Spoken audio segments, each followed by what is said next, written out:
হিন্দু বাড়ি যাইয়া লাড্ডু খাবা। দুর্গা পূজা, কালী পূজা, সরস্বতী পূজা, লক্ষ্মী পূজায় হিন্দুদের পূজায় মুসলমানরা যায় কি যায় না? যায় না, যায় না। আর সে বাড়ি গেলি তারা বড় যত্ন সহকারে আমাদেরকে কিছু নাস্তা পানীয় খাওয়ায়। আইসিয়া সে বাড়িতে খাইয়ে আইসিয়া মুসলমানদের সমালোচনা করে। এই যে দুটো ঈদ গেল, আমার এত ভাবিরা বাড়ির বাঁচতে একটা ভাবি ডাকি এক চামচ সিমাই খাওয়ালো না। এই যে দুর্গা পূজায় গেলাম, হিন্দুকে বাড়ি গেলাম, বৌদি লাড্ডু খাওয়াইছে। বৌদি উনারে নাড়ু খাওয়াইছে, নাড়ু। আরে হিন্দু বাড়ির নাড়ু। ওই বৌদি সকালবেলা শুয়োরের গোস্ত কাটছে হাত দিয়ে, জল খাসি কাটছে হাত দিয়ে। সেই জল খাসি আর শুয়োরের চর্বি হাতে ছিল, তাই দিয়ে বানাইছে নাড়ু। তোরে জল খাসি আর শুয়োরের চর্বি নাড়ুর মধ্যে খাওয়াই দিছে। ও আনা খাইয়া মাদ্রাসায় আসে, আমরা মাটি দিয়ে কুলুক বানাইছি, তার তিনটে দেবো, খাইয়া গিলাস পানি খাইছি। কথা কয় না কে? যুবক, জীবনে আর যাবা?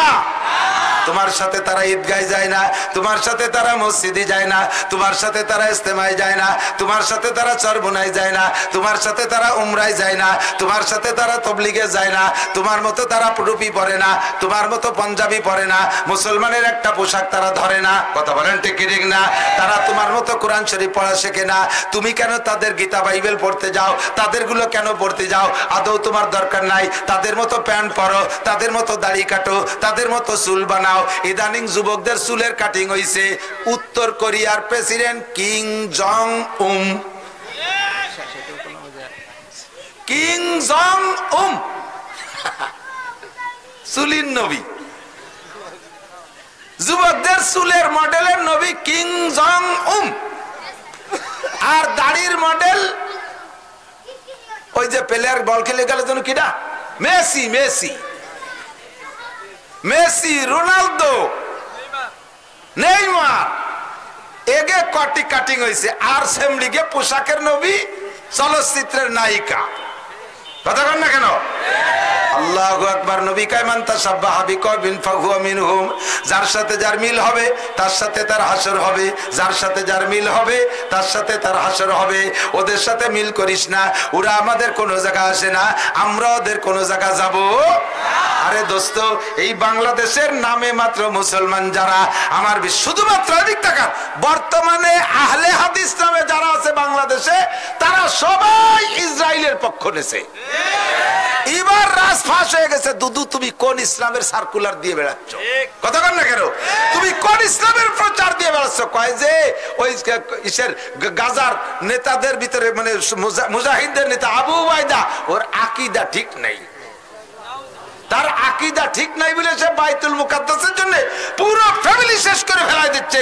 20,000 মুসলমানের জীবন চলে গেছে, 20,500 এখনো পর্যন্ত লড়ে যাচ্ছে। তার ফ্যামিলি সব শেষ হয়ে গেল। তার ইমান ঠিক নাই, উনি এই জায়গায় বসে বসে ইমান ঠিক করতেছে। এই সবগুলো ইসরায়েলের দালাল। কথা কন না কেন? সবগুলো ইসরায়েলের দালাল। আমরা ইসরায়েলের দালালি করতে রাজি? যুবক, যদি ওই আকীদাবান হয়ে থাকিস, তওবা করে ফিরে আয়। যদি ইমানের সাথে মরতে চাস, ফিরে আয়। ইসলাম বেশি বুঝো না। মুফতি আব্দুল গফফার সাহেব জীবন শেষ করলো কোরআন হাদিসের পিছনে। এই মাদ্রাসার মোহতারাম সাহেব এখান থেকে শুরু থেকে শেষ পর্যন্ত জীবন শেষ করে দিল। বাংলাদেশের লক্ষ লক্ষ উলামায়ে কিরাম, ভারত পাকিস্তানের লক্ষ লক্ষ উলামায়ে কিরাম জীবন শেষ করলো কোরআন হাদিসের পিছনে। এর ভিতরে ডুবইয়া তারা ইসলাম বুঝলো না। কয় পাঙ্কু দুহেন চটি বই পড়ে ইসলাম বুঝে ফেলাইছে। ঠ্যাং চারাইয়ে নামাজে দাঁড়াতে হবে, গবা গপ কানে বাড়ি মারতে হবে, জোরে একটু আমিন করতে হবে, জানাজার নামাজে এক পাশে সালাম ফিরেতে হবে, আলহামদুলিল্লাহ পড়তে হবে। এর নাম ইমান আকীদা ঠিক হলো। যদি এই কেউ না থাকে তাহলে সে ইসরায়েলের শত্রু, আর সে যদি ওই করে তাহলে সে হলো আহলে হাদিস। কত বড় 2 নম্বরই 14 নম্বরই কথা চিন্তা করতে পারেন। আল্লাহ হেফাজত করে, বলেন আমিন। আল্লাহু আকবার। আমানতু বিল্লাহ কি বলতে চাইছিলাম? ইসলাম, ঠিক আছে না? উদখুলু ফিস সিলমি কাফা। এবার আল্লাহ কা ইসলামের মধ্যে ঢুকলে পরিপূর্ণ ঢুকবা। ইসলামের মধ্যে ঢুকলে পরিপূর্ণ ঢুকবা, 50-50 ঢুকবা না, পরিপূর্ণ ঢুকবা। এবার জানতে চাইলাম আল্লাহ ইসলাম কি? আমি যদি ইসলাম বলি, আমি একা বলে সারতে পারবো না। আমি মাত্র শুরু করে দিয়ে গেলাম ইসলাম। আমার পরে যারা আসবে সবাই ইসলামের আলোচনা করবে।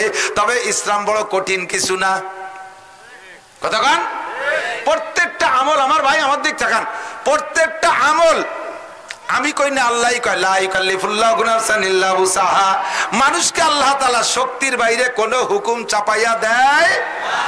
ছোটবেলা যখন দাড়ি হয় নাই, আমাদের ছাত্র ভাই কেরকের দাড়ি ছিল এরকম বড় দাড়ি, ঘন দাড়ি। একজন ছিল আবুল হাসান ভাই, দুমসা দাড়ি, তখন আমার মোটেই দাড়ি হয় নাই। ওর মুখে বড় দাড়ি দেখে আমি একদিন জিজ্ঞেস করছি, ভাই এত দাড়ি মুখে ওজন ওজন মনে হয় না? এই এত দাড়ি নিয়ে ঘুরি বেড়ান বারবার ঠেয় না? কয় যে না, তো টেরই পাই না, কবে ওই এত বড় হয়েছে তাই তো মনে নাই। পরে যখন দাড়ি হয়েছে, শরীয়তের বিধিবিধান আমার দিক তাকান। যারা নিয়মিত নামাজ পড়েন, যারা নিয়মিত নামাজ পড়েন, বলেন তো এখন নামাজ পড়তে ভালো লাগে না ছাড়তে ভালো লাগে? ছাড়লে ভালো লাগে না পড়লে ভালো লাগে? কারণবশত যদি কোনো এক ওয়াক্ত ছুটে যায়, বলেন ঘরের থেকে বেরোইতে ভয় লাগে কি লাগে না? ঠিক না? ও যুবক, তোরা যারা নামাজ না পড়িস, তুই করে বলতেছি, রাগ করিস না, আদরের সাথে স্নেহের সাথে ভালোবাসার সাথে বলতেছি, তোরা যারা নামাজ না পড়িস, আজকে ঈশার নামাজটা পড়িস, দেখবে রাত্রে ঘুমটা হবে সুন্দর, দেখবি মনের মধ্যে একটা আলাদা আনন্দ পাবি। ফজরের নামাজ পড়ে ঘর থেকে বের হবি, দেখবি যে মনের ভিতরে একটা আলাদা সাহস আসবে যে আজকে আমি যে কাজে যাবো ইনশাআল্লাহ আমি সফল হব, আমি আমার মালিককে খুশি করে বেরোইছি, আমি আল্লাহর হুকুম মেনে বেরোইছি, মনের ভিতরে একটা আলাদা সাহস আসবে। কথা বলেন? যেদিন তুমি পরীক্ষা দিতে যাবা, ফজরের নামাজ তুমি পড়বা, দেখবা যে ইনশাআল্লাহ সেই দিন তোমার মনে হিম্মত সাহস বেশি হবে, পরীক্ষাটাও সুন্দর হবে। শরিয়াতের কোনো কাজ কঠিন না। যখন শরিয়াত তবিয়াতে পরিণত হয়ে যায়, শরিয়াত যখন তবিয়াতে পরিণত হয়, তখন আর কোনো কাজ করতে কষ্ট লাগে না, শরিয়াতের কোনোটা খারাপ লাগে না। তবিয়াতে সেট করার আগ পর্যন্ত একটু কষ্ট হয়। জীবনে কোনোদিন মসজিদে যান নাই, এরকম করে ভালো ভালো আল্লাহ আল্লাহ লোক আছে না? কোনোদিন মসজিদে যাই নাই। আমি এরকম এক আল্লাহ আল্লাহ নিয়ে গেছি তবলিগি, ওই দিন বুঝছি যে কোনোদিন মসজিদে যাইনি। বাইরের থেকে তশকিল করছি, নিয়ে গেছি, ব্যাটিং বুটিং মাথায় রেখে গেছে, যাইয়ে জুতো পাইতে মসজিদের মধ্যে চলে গেছে। জুতো খেলে আমি তো আমার ঘর ভরে জুতো ভরিয়ে ঘুরে বেড়াই, তাহলে ও বোঝা যায় যে কোনোদিন মসজিদে ঢোকে নাই। তারপরে জুতো খুলাইছি, এরপরে ব্যাটিং থুয়ে যে পেশাব করতে বসে গেছে, এক বাড়ির দিক ফিরে এই রান এই পর্যন্ত 12 দিয়ে বিড়িয়েরটা ধরাইয়ে যে হেনে বসে গেছে। আমি কই আল্লাহ, এ যদি এই বাড়ির বেটিরা দেয় তো কেড়াইল দিয়ে বড় সবাই ফেলবে রে, এইটা কি তবলিগ? আমি পিছন দিয়ে যাইয়া একটা তার লুঙ্গিরে আর একদিক ফিরে লুঙ্গি টেনে টেনে হাঁটু গিরে দিয়ে কইছি, বিড়িটা ফেলাও যদি মসজিদে 3 দিন থাকতে চাও। এ পাড়ার মানুষ আমাকে 3 দিন খাওয়াবে, আগের থেকে দাওয়াত দিয়েছে, তুমি যা শুরু করছো ভাত না মায়ের খেয়ে যেতে হবে। আল্লাহ, জীবনেও কোনোদিন মসজিদে যাই না। এরে মসজিদে যা শিখাইতে বেশ কষ্ট হয়েছে। জুতো মসজিদে ঢোকার সময় কোন পাও আগে খুলতে হবে? খুলতে হবে কোন পাও? জুতোর থেকে খুলতে হবে বাম পাও, জুতোর থেকে খুলতে হবে বাম পা। মসজিদে ঢুকতে হবে ডান পা। তা কি হয়, যে পাও খুলছি সেই পাওতে ঢুকে যাবে না? সুন্নত হলো জুতোর থেকে পা খুলে ওই জুতোর উপরে পা বাম পা রাখবেন, এরপরে ডান পা খুলে ডান পা ঢুকিয়ে পরে বাম পা ঢুকাবেন। এই যে যেটা হজবরল বাব, এইটা আপনার কাছে একটু পেশি পেশি মনে হচ্ছে। বেরোনোর সময় আবার বাম পা বেরোবেন আগে, কিন্তু জুতোর মধ্যে দেবেন ডাইন পা আগে। সিস্টেম কি? বাম পা বেরোয় জুতোর উপরে রাইখা, জুতোর উপরে দাঁড়াইয়া ডাইন পা বেরোয় জুতোর মধ্যে ঢুকিয়ে পরে বাম পা ঢুকাবেন। 4টে সুন্নত। খোলার সময় 2টা, খুলিয়ে খুলছেন 2টা সুন্নত, আবার ঢুকছেন একটা সুন্নত, 3টা। আবার বেরোনোর সময় পরার ভিতরে 2টা সুন্নত, 2 পায়ে 2টা সুন্নত, আবার বেরোইছেন একটা সুন্নতি তরিকায় বাম পা আগে দিয়ে। এই 6টা সুন্নতের পর আমল করতে আপনার একটু কষ্ট হয়। বাথরুমের ভিতরে কোন পা দিয়ে আগে ঢুকতে হবে? বাম পা। খুলতে হবে কোন পা? বাম পা। ও জায়গা ঠিক আছে। জুতো খুলবেন আগে, যদি জুতো খুলে ঢুকতে হয়। তবে বাথরুমের ভিতরে খালি পায়ে বাথরুম করবেন না। খালি পায়ে বাথরুম করলে জেহেন কমে যায়, সুন্নতের মুস্তাহাবের খেলাফ। জুতোর পায়ে জুতোর পর বসবেন। এবং স্বাস্থ্যসম্মত, অনেক সময় খালি পায়ে বসলে নিচের থেকে বাথরুমের ভিতরে অনেক জীবাণু থাকে, ওটা পার মধ্যে দিয়ে ঢোকে, আর পায়ে জুতা থাকলে ওটা ঢুকতে পারে না। বাম পা আগে খুলবেন, ঢুকাবেন বাম পা, এরপরে ডাইন পা। বেরোনোর সময় আবার ডাইন পা বেরোবেন আগে, ডাইন পা বেরোয় জুতোর মধ্যে ঢুকাবেন, বাম পা পরে বেরোয় জুতোর মধ্যে ঢুকাবেন। 4টে সুন্নত হলো। বাইরে থাকতে একটা দোয়া পড়বেন, আল্লাহুম্মা ইন্নী আউযু বিকা মিনাল খুবুসি ওয়াল খাবায়েস। বাইরে বের হয়ে এসে দোয়া। বাথরুমের মধ্যে থেকে কোনো দোয়া নাই। এক জায়গায় লেখা দেখি যে বাইরে থেকে এই দোয়া, ভিতরে থেকে এই দোয়া, এই লেখছে। বাইরে ভিতর ঘরে বাথরুমের ভিতরে থেকে কোনো দোয়া নাই, বাইরে বের হয়ে এসে দোয়া পড়বেন গুফরানাকা আলহামদুলিল্লাহ ইল্লাযী আযহাবা আন্নিল আযা ওয়া আফানি। সকল প্রশংসা ওই আল্লাহর যে আল্লাহ পাক আমাকে ফারেক করে দিয়েছেন। আল্লাহর কাছে ক্ষমা চাই যে আল্লাহ পাক আমাকে বিপদ থেকে মুক্তি দিয়েছে, এমন জিনিসের থেকে যেটা আমার পেটের মধ্যে থাকলে আমার ক্ষতি হতো। এই বাথরুম পেটের মধ্যে যদি আটকে যায় উপকার না ক্ষতি? কয় যে উপকারিত, তাহলে ভাত কম খাওয়া লাগবে না, পেট হইলে মরিয়ে যাবা কাকা, অসুস্থ হয়ে যাবে। পায়খানা ময়লা এটা বিষ, বেরোই দেয়া উপকার না ক্ষতি? ক্ষতি না উপকার? কাজে এ জায়গা আল্লাহর দোয়া, আল্লাহ শুকর আদায় করবো, ঠিক না? এগুলো সব ইসলাম, এগুলো সব কি ইসলাম। প্রত্যেকটা সুন্নতের পর আমল করবেন, প্রত্যেকটা সুন্নত কুটিয়ে কুটিয়ে আমল করবেন, এগুলোর নাম হলো আপনার ইসলাম। উদখুলু বিসমিল্লাহ কাফা, যা বলতে চাইছি লা ইউকাল্লিফুল্লাহু নাফসান ইল্লা উসাহা, শক্তির বাহিরে আল্লাহ কোনো হুকুম চাপায় দেয় নাই। কতক্ষণ এগুলো যদি আপনার অভ্যাসে পরিণত হয়ে যায় তখন আর আপনার এই কল্পনা করা লাগবে না সেম কোয়ালিটি অফ মোটরসাইকেল চালানো। আমার দিকে এদিকে খেয়াল করতে হবে। প্রত্যেকটা যুক্তির সাথে শরীয়তের মাসালা যদি আপনি মিলিয়ে নেন, আরবিতে বলা হয় সুরতে মাসালা। আমরা কিতাব পড়াই ফিকহের কিতাব, আর ওর সাথে একটা মাসালা বলে একটা বাস্তব উদাহরণ দিয়ে দেই, এরকম সুরতে মাসালা। এই সুরতে মাসালাটাই যুক্তি, এইটাই হলো উদাহরণ। এটা খেয়াল রাখলে পর আপনার মশালাটা মনে থাকবে।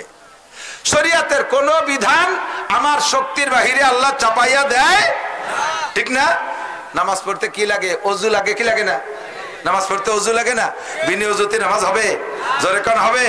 যত বড় শীত হোক বিনি অজুতে নামাজ হবে? বিনা অজুতে হবে না। আল্লাহ কয় হে বান্দা ওয়াইন ইযা কুমতুম ইলাস সালাত ফাগসিলু উজুহাকুম ওয়া আইদিয়াকুম ইলাল মারাফিক ওয়ামসাউ বিরুসিকুম ওয়া আরজুলাকুম ইলাল কাবাইন। এই আয়াতের দ্বারা অজু, তুমি অজু করে নামাজে যাবা।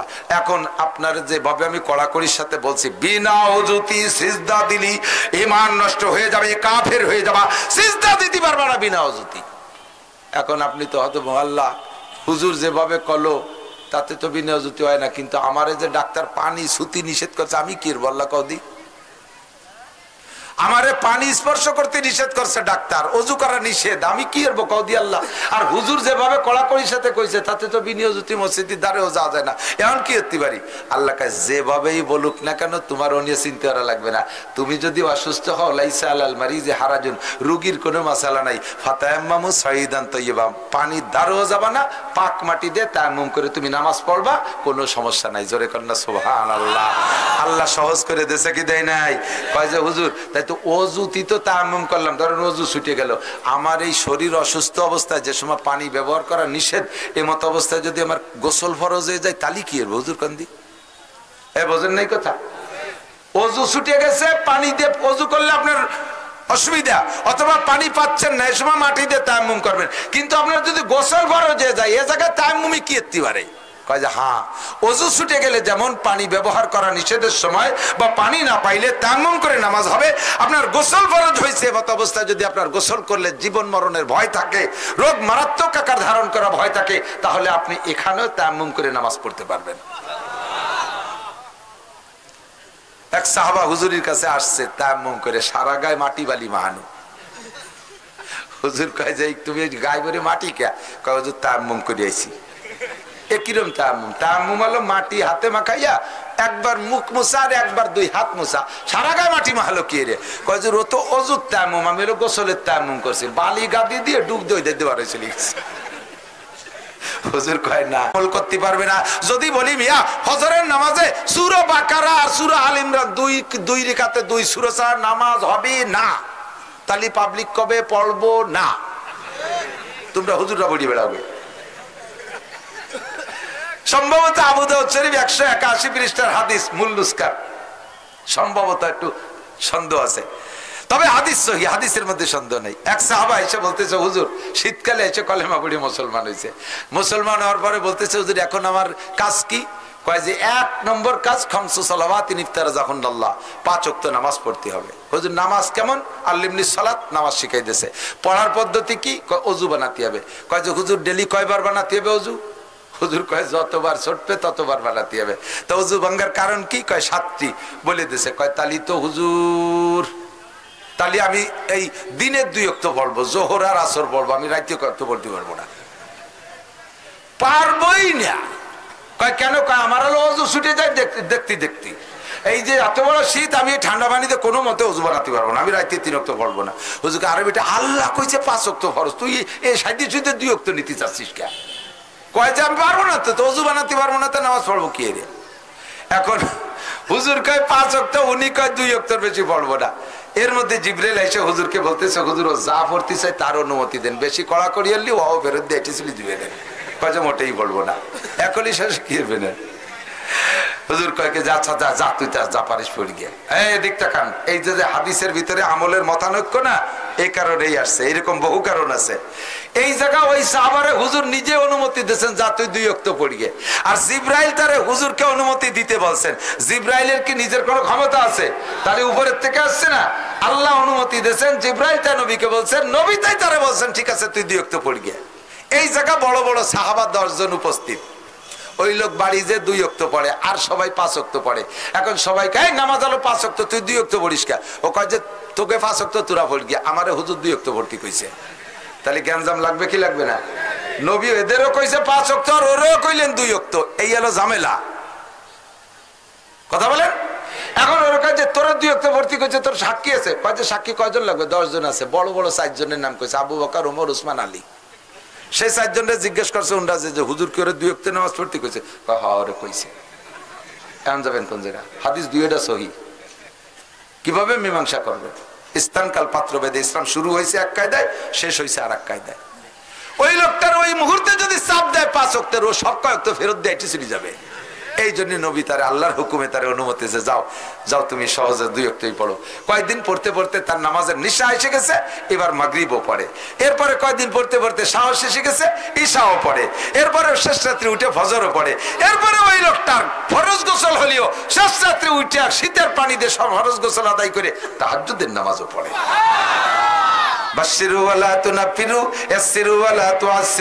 সুসংবাদ দাও, ভাগাই দিও না। সহজ মশলা বলে দাও, কঠিন মশলা চাপাই দিও না। সহজ মশলা শিখাই দিছি, সব সহজ মশলা শিখাই দিছি। ও দোস্ত, শেষ রাত্রে তাহাজ্জুদ পড়লে আল্লাহ পাক তারে কিয়ামতের ময়দানে বিশাল ফজিলত দিবেন। তার ভিতরে শেষ রাত্রে যারা সজাগ হয়ে তাহাজ্জুদ পড়বে, তারা হাসরের মাঠে মানুষ যখন অজ্ঞান অজ্ঞান ভাব, উন্মাদ উন্মাদ ভাব থাকবে, ওই সময় এই তাহাজ্জুদ পড়নেওয়ালা মানুষগুলো অজ্ঞান হবে না। নবী রাসূল শহীদদের সাথে বিনা হিসাবে জান্নাতে যাবে, কন্যা সুবহানাল্লাহ। এখন শেষ রাত্রি কয়জনে উঠতে পারবো? দিন বইরে পিএস লাগাইয়ে, এরপরে শুলি রে হুজুর জুড়া ফোড়া সব ছাড়িয়ে দেয়, জয়েন্ট পয়েন্ট আলাদা হয়ে যায়। আর তার জন্য টাইনি টুনে ফজরটা পড়তে পারি নাকি, তাই আল্লাহ বিল্লাহের আমাকে আল্লাহ বিল্লাহের দায়িত্ব দিয়ে দিচ্ছে। এই কষ্ট করে দিন বইরে পিএস লাগাইয়া পাট কাটিয়ে শেষের তাহাজ্জুদ আসে না। ঈশা কোনো মতে পড়ি, টাইনি টুনে ফজর পড়ি, তাহাজ্জুদ ওই টাইমে হবে না। কি উপায়? আমাদের উপায় কি? আমরা কিভাবে শেষ আখেরাতে হাসরের মাঠে ওই ফজিলত নিতে পারি? নবী পাক বলেন সহজ মশলা শিখাই দাও নাসির, সহজ মশলা শিখাই দাও। ঈশার 4 রাকাত ফরজ, এরপরে 2 রাকাত সুন্নাত পড়ার পরে বেতেরের আগে তুমি তাহাজ্জুদের নিয়তে পারলে 12 রাকাত, না হয় 10 রাকাত, না হয় 8 রাকাত, না পারো 6 রাকাত, না পারো 4 রাকাত, সর্বনিম্ন 2 রাকাত নামাজও যদি তুমি তাহাজ্জুদের নিয়তে পড়া, এরপরে বেতের পড়ে শুয়ে থাকো, নিয়ত রাখো শেষ রাতে উঠতে পারলে আবারও পড়বো। আর যদি তাতে কোনোদিনও পড়তে না পারো আর ওই নিয়মেই তাহাজ্জুদ পড়ো, তাতেও তোমাকে আল্লাহ তাআলা তাহাজ্জুদের পূর্ণ ফজিলত দান করবে। ইউরিদুল্লাহু বিকুমুল ইউসরা ওয়া লা ইউরিদু বিকুমুল উসরা, লা ইউকাল্লিফুল্লাহু নাফসান ইল্লা উসাহা। কত ছাড় দেব কোন, আর তোর জায়গা নাই। কত সুন্দর ব্যবস্থা। এরপরে এদিক তাকান, মান কারা ইউরিদু হারসাল আখিরা নাজিদ লাহু ফি হারসিহি। যে ব্যক্তি আখিরাতের ক্ষেত চাষ করে, আল্লাহ তার চাষের চাইতে ফসল বেশি দেয়। চাষ করবা যতটুক, ফসল পাবা বেশি। জোরে কন্যা সুবহানাল্লাহ। সিস্টেম কেমন? 1 ওয়াক্ত নামাজ জামাতে পড়বেন। 1 ওয়াক্ত নামাজ যদি আপনি জামে মসজিদে ইমামের পিছনে পড়েন, 1 ওয়াক্তের বিনিময়ে আপনাকে 527 ওয়াক্তের সওয়াব দেওয়া হয়। আবার ওই নামাজটা পড়ার জন্য যে ওযু বানাবেন, ওযুর সময় যদি মেসাক দিয়ে একটু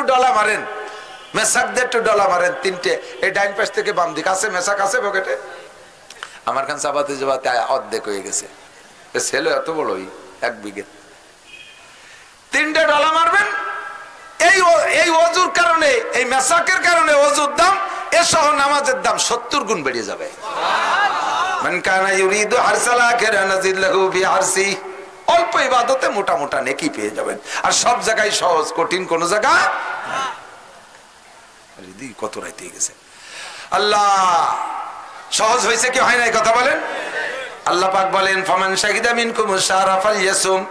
এদিক আর মাত্র 2-2.5 সাত পরেই আসতেছে রমজান মাস। ইনশাআল্লাহ এবার রমজানে তো কেউ রোজা থাকবো না। হ্যাঁ যে থাকবেন রোজা থাকবেন না ছাড়বেন না? ছাড়বো না ইনশাআল্লাহ, ঠিক না? রোজা রাখবেনই। রোজা না রাইকা সুস্থ মানুষ বাড়ি থেকে যদি খাবার খায়, তাতে যে রক্ত ফুটা দেহের মধ্যে তৈরি হয়, ওই রক্ত আর শুয়োরের রক্তের মধ্যে কোনো পার্থক্য নেই। শুয়োরের রক্ত নিয়ে শুয়োর যেমন জান্নাতে যাইতে পারবে না, আর ওই নাপাক রক্ত তোমার দেহে থাকবে, ওই নাপাক রক্ত থাকতে জান্নাতে যাইতে দেওয়া হবে না। ঈমান আছে, অন্যান্য ইসলাম আছে, কিন্তু হারাম রক্ত ঢুকে গেছে রমজান মাসে গায়ের মধ্যে, এই রক্ত অপারেশন করতে হবে। ওই শরীরের ভিতরে যদি কি কয় ক্যান্সার, ব্লাড ক্যান্সার হয়, মাঝে মাঝে ওরে কি করে যেন ডায়ালিসিস করে। ডায়ালিসিস ওই পচা রক্ত বের করে ভালো রক্ত ঢুকায়। তোমারও ডায়ালিসিস করতে জাহান্নামে পাঠানো হবে। ও জায়গা পুড়িয়ে পচা রক্ত সাফ হয়ে যাওয়ার পরে তুমি জান্নাতের প্যাসেঞ্জার হওয়ার যোগ্য হবা, তারপরে তোমাকে দেয়া হবে। কাজেই রোজা ছাড়ার কোনো ব্যবস্থা নেই। হুজুর আমি তো সিটে গাঙাইছি, সের ইফতারি ঠিক মতো পাচ্ছি না, নাসির হুজুর যেভাবে কলো তাতে রোজাও ছাড়া জানে কি অর্ব কন্দি আল্লাহ। আবার এই যে অসুখ হয়েছে তাতে তো রোজা রাখলি বারা মরিয়েই যায় নাকি কোয়া যায় না, আর হুজুর যেভাবে কলো তাতে তো রোজা ছাড়া দেয় না।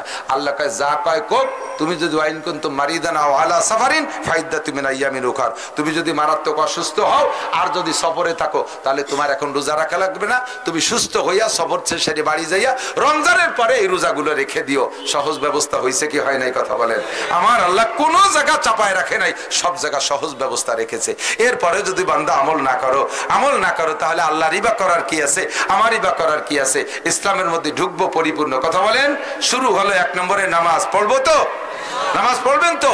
আল্লাহ সবাইকে তৌফিক দান করে বলেন আমিন। রমজান আসলে রোজা রাখবেন তো? আমার 10টা যুবক, মাত্র 10টা যুবক পাক্কা প্রতিজ্ঞা করো তো কিয়ামতের ময়দানে নবী পাকের সুপারিশ তুমি পাইবা। আমরাও দোয়া করবো আল্লাহ তাআলা তোমার দুনিয়ায় আখিরাতে কল্যাণ ও কামিয়াবি নসিব করুন। তুমি যারা দাড়ি কাটছো, যারা কেটে ফেলাইছো, এরকম 10টা যুবক প্রতিজ্ঞা করতে পারো যে আমরা আর কোনোদিন দাড়ি কাটবো না। 10টা যুবক প্রতিজ্ঞা করো তো দাড়ি কাটবো না। আল্লাহ আল্লাহ বহুত হয়ে গেছে, 20-30 জন হয়ে গেছে। আল্লাহ এই তো এই যারা হাত রয়েছে এই যুবকদের মুখে সুন্নতি দাড়ি স্থায়ী করে দাও। আল্লাহ এদেরকে তোমার রাসূলের রওজা জিয়ারত নসিব করো, মক্কা মদিনা দেখার তৌফিক দান করো, হজ্জে খানায় কাবা নসিব করো, কিয়ামতে তোমার নবীর কাছ থেকে হাউজে কাউসার নসিব করো ইনশাআল্লাহ। প্রতিজ্ঞা ঠিক থাকবে তো ইনশাআল্লাহ? আর সাথে তোমরা নামাজ পড়ে শোনা, নামাজ পড়ো। মাদ্রাসার বিপক্ষে কারা একটু মহব্বতের সাথে হাত দেখান তো? বিপক্ষে তাও দি 20-20 জন বিপক্ষে,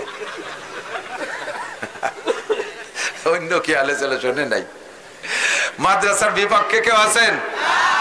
ফিলিস্তিনের বিপক্ষে কেউ আছেন? গাজার বিপক্ষে আছেন? হামাস বাইতুল মুকাদ্দাসের বিপক্ষে কেউ আছেন? আছেন যে সে আমি কথা শেষ করার আগে যে আটা দেবে বুঝবো যে সে বিপক্ষের।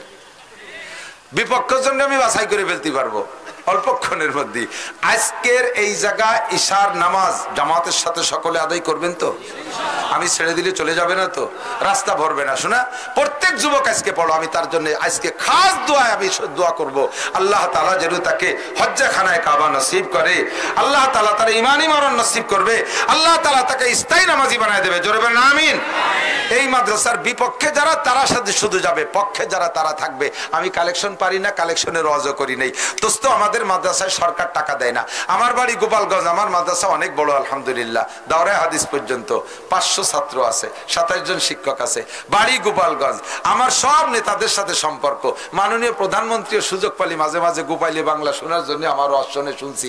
ওনার পিএসরা কয় যে আমরা যখন বসি প্রধানমন্ত্রী মনটা একটু বারবার থাকে, সেই সময় কই যে ম্যাডাম একটু আনন্দ করি। এই আনন্দ করতে চাই আমার ক্যাসেট চালায় দেয়, শুনে হাসে, কয় আইজো গোপাইলে বাংলা কম মানুষ আছে, পুরন বাংলা। এ আমার ওয়াজ আল্লাহর রহমতে। এই প্রধানমন্ত্রী আমার মাদ্রাসায় কিচ্ছু দেয় না, বাংলাদেশ সরকার কিচ্ছু দেয় না। আমাদের মাদ্রাসা আমাদেরই চালানো লাগে। আপনাদের এই এলাকার থেকে আমার মাদ্রাসায় পিএস যায়। গত বছর যে পিএস আপনারা এলাকার থেকে দেন, আমার এই পুড্ডু আছে মাওলানা আব্দুর রহমান, আমার মাদ্রাসার শিক্ষক, এ আপনাদের এই সালতার ছেলে। তো এখান থেকে যা পিএস নেছে সারা বছর সেই পিএস খাচ্ছি। আর আপনাদের এলাকার পিএস আপনাদের মাদ্রাসা প্রত্যেকে 40 ভাগের ভাগ বের করবেন, কমপক্ষে 40 ভাগের ভাগ বের করবেন, একটা ভাগ মাদ্রাসায় দিয়ে দেবেন। বিভিন্ন মাদ্রাসা থেকে আসবে, তার ভিতরে আপনাদের নিকটতম মাদ্রাসা আর যার আহাক্কবি সাকাবিহি, প্রতিবেশীরা প্রতিবেশীর কাছে বেশি হকদার। আপনারা যদি কেউ মারা যান, এই মাদ্রাসার ছাত্ররা যাইয়েই আপনাদের জানাজায় শরীক হয়, পাশে কোরআন শরীফ পড়ে, বিপদে পড়ে গেলে এরা এখানে খতম পড়ে দোয়া করে কি করে না, কথা বলেন। কাজেই তাকে দিয়ে আমার সবচাইতে বেশি কাজে লাগে। ওই সুলতানসি গোবেরডাঙ্গা দূরের মাদ্রাসাও কাজে লাগে, তারাও দোয়া করে, তবে তাদের চাইতে এরা কাজে বেশি লাগে। এই জন্য বেশি একটা মোটা দান এখানে আপনাদের যাদের পিএস আছে 40 ভাগের 1 ভাগ বের করে দেবেন। কার কার নিয়ত আছে বলেন তো? আল্লাহ তৌফিক দিক। 40 ভাগের 1 ভাগ বের করে দেবেন। 40 ভাগের 1 ভাগ বের করবেন তো ইনশাআল্লাহ। 40 ভাগের 1 ভাগ পিএস তো আল্লাহ বাম্পার দাম দিয়ে দিয়েছে। বর্তমানে কত করে? 4,100 টাকা কেজি। আলহামদুলিল্লাহ, বিশাল বিশাল। আরো পাবেন ইনশাআল্লাহ। জমিনে ফসল আল্লাহ বাড়াই দিক, সবাই বলেন আমিন। শেষে যিনি বয়ান করবেন তার কাছে আপনারা পিএস লেখায় দেবেন। আজকের পকেটে এই মুহূর্তে সবচেয়ে বড় টাকাটা কার কাছে কি আছে? আমার খাসি আর শুয়োরের চর্বি নাড়ুর মধ্যে খাওয়াই দিছে, ও আনা খাইয়া মাদ্রাসায় আসে, আমরা মাটি দিয়ে কুলুক বানাইছি, তার 3টে দেবো, খাইয়া গ্লাস পানি খাইছি।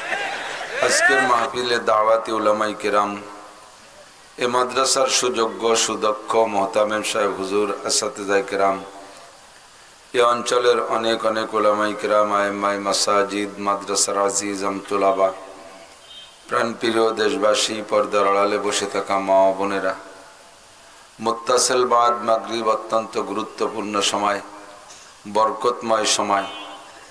এ অঞ্চলের হাজারো হাজার লাখ লাখ মানুষের মধ্য থেকে আল্লাহ পাক বাছাই ছাঁটাই করে আমাদেরকেই এই বরকতি সময়ের বরকত নেওয়ার জন্য আগে আগে আসার বসার তৌফিক দান করলেন।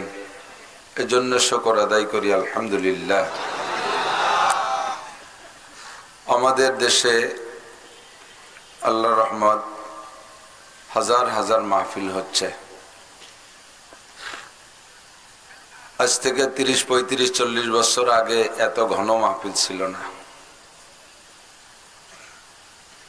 সে সময় বড় বড় 2-1টা মাদ্রাসায় অনেক লম্বা টাইম, কোনো মাদ্রাসায় সারা রাত ব্যাপী আমাদের পুড্ড বাহির দেয়া, বড় বড় মাদ্রাসায় সারা রাত ব্যাপী মাহফিল হতো। এখন মাদ্রাসাও বাড়ছে, মাদ্রাসার চত্বরে প্রত্যেক বছর একটা মাহফিল হয়। এছাড়াও বিভিন্ন যুব সমাজ, যুব সংগঠন, স্কুল মাঠ, মসজিদ চত্বর, ঈদগাহ ময়দান, বিভিন্ন জায়গা খুব মাহফিল হচ্ছে। আমাকে সেদিন একজন বলতেছে, আমেরিকা প্রবাসী, উনি বলতেছেন যে হুজুর এত মাহফিল করে কি হবে, অথচ উনি আমার একটা মাহফিলের দাওয়াত দিচ্ছে, ওনার মসজিদে একটা মাহফিল করতে হবে।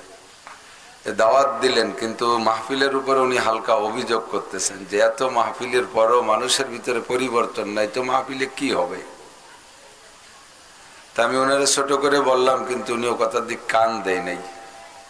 আমি ওনাকে বললাম যে আমেরিকা থাকেন, আমরা তো আমেরিকা যাই নাই, আশপাশের বিভিন্ন দেশে যতটুকু গিয়েছি, বিশেষ করে সৌদি আরবের কথাই বলি, যে সেখানে পুলিশ সিগন্যাল যেখানে আছে, ট্রাফিক সিগন্যাল, একটা ট্রাফিক সিগন্যালেও পুলিশ নাই।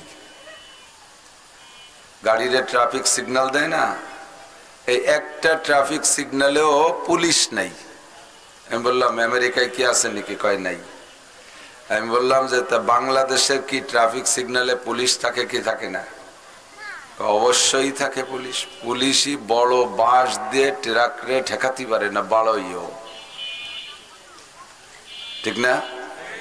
অনেক সময় ট্রাফিকরে মেরে দিয়ে চলে যায়। যে দেশের মানুষের এমন স্বভাব যে ট্রাকে মেরে দিয়ে চলে যায়, আর প্রত্যেকটা ট্রাফিক সিগন্যালে এত পুলিশ, সেই পুলিশের আইন মানে না। আর সৌদি আরবে অন্যান্য দেশে একটা দাগ দিয়ে আছে ট্রাফিক সিগন্যালে, প্রেসিডেন্ট, রাজা বাদশাহ, স্বরাষ্ট্রমন্ত্রী, পুলিশের আইজি, সেনা প্রধানের গাড়িও যদি আসে, লাল বাতি জ্বলার সাথে সাথে, ও জায়গায় একজন পুলিশও নাই, লাল বাতি জ্বলার সাথে সাথে দাগের ওপাশে 1 ইঞ্চিও যাবে না। তো বাংলাদেশে ট্রাফিক দিয়েও ট্রাক ঠেকানো যায় না, সিগন্যাল মানানো যায় না। আর ও দেশের সিগন্যাল লাগেই না, সিগন্যাল লাইট জ্বললেই পুলিশ লাগে না। ওই দেশের সাথে এই দেশকে তুলনা করলে হবে না। বাংলাদেশে যে পরিমাণ দুর্নীতি, সেই দুর্নীতিকে ঠেকানোর জন্য এই পরিমাণ মাহফিলেরই দরকার। কোনো ফায়দা হচ্ছে না তা না, যদি আমাদের এই হারে মাহফিল না হতো তাহলে দুর্নীতি আরো 1000 গুণ বেশি দেখা যেত, ঠিক না?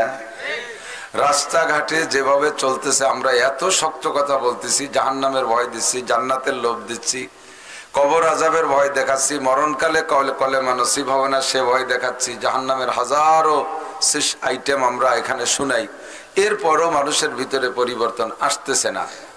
তো পরিবর্তন একেবারে হচ্ছে না তা না, যে হারে দুর্নীতি হতো তার চেয়ে অনেকটাই কমই আছে।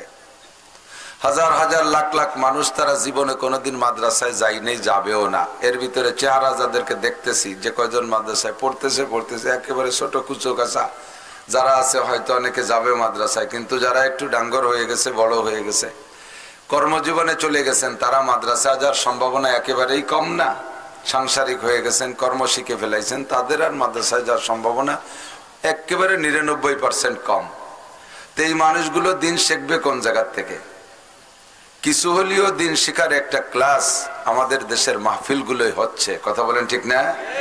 মাহফিলগুলো যদি ক্লাস করার নিয়তে বক্তারা কথা বলে তাহলে অনেক কিছু এখান থেকে শিখে যাওয়া যায়, অনেক কিছু শিখে যাওয়া যায়। দুঃখের বিষয় হলো আমরাও নিজেরা নিজেদেরকে ভাইরাল করার জন্য, নিজের আত্মপ্রকাশের জন্য এই ওয়াজের মাঠটা ভালো একটা ব্যবসা, এই ব্যবসায় নিজেকে প্রতিষ্ঠিত করার জন্য বিভিন্ন ভাবে অনেক কিছু দিয়ে সিস্টেম করি, গান গজল এটা ওটা সেটা দিয়ে নিজেকে প্রসিদ্ধ করার চেষ্টা করি। আমার মধ্যে ইখলাস নাই, শ্রোতাদের ভিতরে ওয়াজের থেকে হিদায়াত পাওয়ার মতো ইখলাস নিয়ে আসে বসে না, স্বাদ আর মজা নিয়ে চলে যাবে, শুনতে ভালো লাগবে, এ পর্যন্তই যথেষ্ট। আল্লাহ আমাদের হেফাজত করে, সবাই বলেন আমিন। আমার মধ্যে আল্লাহ ইখলাস দিক, আপনাদের মধ্যে আল্লাহ ইখলাস দান করুন। এখানে বসছেন একটা ক্লাস, মাদ্রাসায় যাবেন না? আমরা যারা মাদ্রাসায় যাই, মাদ্রাসায় যাদেরকে পাই তাদেরকে আমরা কিতাব ধরে ধরে একেবারে তালিমুল ইসলাম থেকে নিয়ে, বরঞ্চ আরো আগের থেকে মক্তবের থেকে নিয়ে আমরা তাদেরকে শরীয়তের অনেক মাসালা মাসাইল শিখাই। শিখতে শিখতে দেখা যায় যে একটা ছেলে যদি নুরানির ক্লাসটা শেষ করে, নুরানির 3টে বছর 3টে ক্লাস শেষ করে, ওই ছেলেটা আর যদি মাদ্রাসায় নাও পড়ে, আল্লাহর রহমতে তার মুসলিম জিন্দেগি চালানোর জন্য যতটুক লাগে ততটুক সে ওখান থেকে শিখে যেতে পারে। আমরা আপনারা যারা মাদ্রাসায় যাইতে পারি না, আমাদের জন্য এটা একটা শিক্ষা ক্লাস। ক্লাসের ভিতরে ছাত্রদের যে যোগ্যতা থাকতে হবে সে যোগ্যতা নিয়ে আপনাকেও বসতে হবে। উস্তাদে পড়াবে আর ছাত্রই যদি বাদাম খায়, খেয়াল করতেছেন নাকি?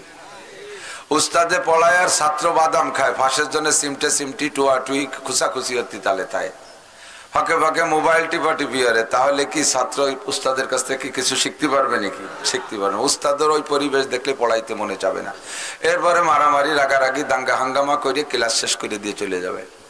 আমরাও যতক্ষণ এখানে বসা থাকবো ততক্ষণ একেবারে আপনারা আজকে কিছুক্ষণের জন্য প্রত্যেক বক্তাকে উস্তাদের মতো জানবেন, তার থেকে যে কথাটা পাবো সেই কথাটাই আমরা নেয়ার চেষ্টা করবো। রাজি আছেন তো ইনশাআল্লাহ? আল্লাহ পাক আমাদের তৌফিক দান করেন, সবাই বলে আমিন। আমাদের সামনে দুইটা সাবজেক্ট, একটা হলো ঈমান আর একটা হলো ইসলাম। একটু মস্ক করি, এক নম্বরে ঈমান, 2 নম্বরে ইসলাম। ঈমান কি? ঈমান হলো আল্লাহ পাকের প্রতি এবং 7টা বিষয়ের প্রতি, প্রথম ধাক্কায় 7টা বিষয়ের প্রতি পূর্ণ বিশ্বাসের নাম ঈমান। যেই 7টাকে আমরা ঈমানে মুফাসসালের মধ্যে পড়ে থাকি, জানেন তো সবাই ঈমানে মুফাসসাল? হ্যাঁ জানেন? আমি জিজ্ঞেস করবো নি একজন রে, এই পড়াইতে জিজ্ঞেস করি একজন রে, কারে ধরবো?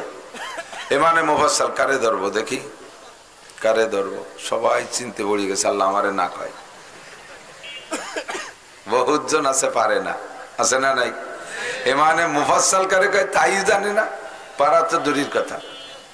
তবে জীবনে একবার হলেও পড়তে হবে, বিশ্বাসের সাথে একবার হলেও পড়তে হবে। অন্তরে বিশ্বাস থাকলে তার নাম ঈমান না। ঈমান হাদিসের তাশরীহের ভিতরে আমরা পড়াই থাকি, ঈমান বলা হয় ইযআন বিল কলব ওয়া ইকরার বিল লিসান, সাথে কখনো বলা হয় আমল বিল আরকান। 3টে জিনিসের সমন্বয় হলো ঈমান। কয়টা? একটু মস্ক করি, সবক এটা ক্লাস, আমি বলছি আগেই ক্লাস, গতানুগতিক কাজ হবে না। মানতে রাজি আছেন তো ইনশাআল্লাহ? কয়টা জিনিসের নাম ঈমান? 3টে জিনিসের সমন্বয়। 1 নম্বরে অন্তরে গভীর বিশ্বাস, 2 নম্বরে ওই কথাটা জবানে স্বীকার করা, 3 নম্বরে আমার বিশ্বাস আর স্বীকারকে আমলের দ্বারা বাস্তবায়ন করা। এই তিনটের সমন্বয়ের নাম কি? ঈমান। বলেন তিনটের নাম কি? ঈমান। তাহলে আমি কিসের প্রতি বিশ্বাস আনবো এটাকে আগে আমাকে জানতে হবে। সেইটাকে আমি অন্তরে বিশ্বাস করব আর জবানে স্বীকার করব। এইটা শুধু অন্তরে বিশ্বাস থাকলে হবে না, এটা অন্তরে বিশ্বাস থাকলে হবে না, জবানও স্বীকার করতে হবে। কাজে আমরা জবানের স্বীকারটা আগে বলে এরপরে আমি আর তর্জমা বলি আর সাথে সাথে আমরা বিশ্বাস স্থাপন করি। রাজি আছি তো ইনশাআল্লাহ? বলেন আমানতু বিল্লাহি, বলে না সবাই? আমানতু বিল্লাহি ওয়া মালাইকাতিহি ওয়া কুতুবিহি, অনেকে কয় কুতুবিহি, হবে না, কুতুবিহি ওয়া কুতুবিহি, তারে টান দেবেন না, তু কয়ে টান দেবেন না। ওয়া কুতুবিহি ওয়া রুসুলিহি, আমানতু বিল্লাহি ওয়া মালাইকাতিহি ওয়া কুতুবিহি ওয়া রুসুলিহি ওয়াল ইয়াউমিল আখিরি ওয়াল কদরি খায়রিহি ওয়া শাররিহি মিনাল্লাহি তাআলা ওয়াল বাসি বাদাল মাউত। সাতটা বিষয় হলো, এক নম্বরে আমি আল্লাহর কাছে স্বীকার করিলাম, অন্তরে বিশ্বাস করি আমানতু বিল্লাহ, আমি আল্লাহর পর বিশ্বাস রাখি। আল্লাহ আছে না নাই? আছে, আল্লাহ আছে। আমানতু বিল্লাহ ওয়া মালাইকাতিহি, এবং আল্লাহর আরেকটা সৃষ্টি আছে ফেরেশতা, ফেরেশতাদের প্রতি আমি বিশ্বাস রাখি, ফেরেশতা আছে। ওয়া মালাইকাতিহি ওয়া কুতুবিহি, সমস্ত আসমানি কিতাব আমি বিশ্বাস করি। তাওরাত সত্য, জবুর সত্য, ইনজিল সত্য, আল কোরআন সত্য। সব আসমানি কিতাবের প্রতি বিশ্বাস রাখা ঈমানের অঙ্গ। তবে বর্তমানে চলবে একমাত্র কোন কিতাব? একটু বলতে হবে কোন কিতাব? তাওরাতের হুকুম চলবে না, ইনজিলের হুকুম চলবে না, জবুরের হুকুম চলবে না, ইহুদি মতবাদ চলবে না, নাসারা মতবাদ চলবে না, অন্য কোন ধর্ম চলবে না, একমাত্র চলবে কোন কিতাব? ওয়া রুসুলিহি, সব নবী রাসূলকে মানি। আদম আলাইহিস সালাম থেকে নিয়ে ঈসা আলাইহিস সালাতু ওয়াস সালাম পর্যন্ত 2.5-3 লক্ষ নবী রাসূল যারাই চলে গেছে সকলের প্রতি আমি বিশ্বাস রাখি, সব সত্য নবী রাসূল। তবে শেষকালে চলবে কয়জন? জোর হলো না? এক নবী চলবে, তার নাম কি? মুহাম্মাদুর রাসূলুল্লাহ সাল্লাল্লাহু আলাইহি ওয়াসাল্লাম। আমার নবীর পরে আর কোন নবী আসবে? এই একই সাথে কি আর 2-3 জন লাগবে? আর কোন নবী আসবে না, আর কোন নবী লাগবেও না। আমার নবীকে আল্লাহ পাক এমন ইলম দিয়ে দুনিয়ায় পাঠিয়েছেন, নবী বলেন উতিতু ইলমাল আউয়ালিন ওয়াল আখিরিন, আমাকে আল্লাহ পাক আগেও পিছের সমস্ত ইলম দান করেছেন। বুইস্তু মুআল্লিমা, আমাকে আল্লাহ উস্তাদ হিসেবে পাঠিয়েছেন। ওমা বুইস্তু মুতাআল্লিমা, আমি ছাত্র হিসেবে দুনিয়ায় আসি নাই। দুনিয়ায় মানব কুলে আমার কোনো উস্তাদ নাই, আমার উস্তাদ কেউ নাই। কেউ বলতে পারবে না মুহাম্মদ আমার ছাত্র। তবে সারা দুনিয়ার সব পণ্ডিত যদি এক ক্লাসে বসে, যত জ্ঞানী গুণী বিজ্ঞানী বুদ্ধিজীবী আছে, সব যদি আইসা আমার ক্লাসে বসে, আমাকে একটা হরফও পড়াইতে পারবে না, আমি তাদের সকলকে পড়াই দিতে পারবো। যেহেতু আমার নবীর চাইতে বড় আলেম নাই, আসেও নাই আর আসবেও না, কাজেই দুনিয়া আর কোন নবীর প্রয়োজন।